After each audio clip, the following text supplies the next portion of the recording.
হাদিস শরীফের মধ্যে এসেছে একটা গাছ রাসূল সাল্লাল্লাহু আলাইহি ওয়াসাল্লামের প্রেমে পাগল ছিল।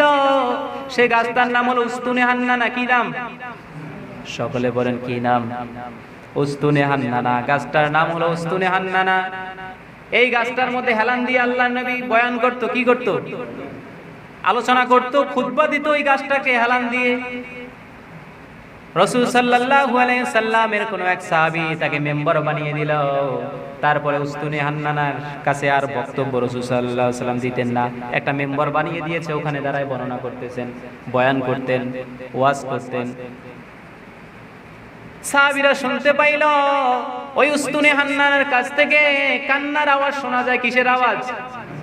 সকলে বলেন কিসের আওয়াজ? কান্নার আওয়াজ শোনা যায়। সাহাবীরা বলল, হায় রে, কান্দে কে?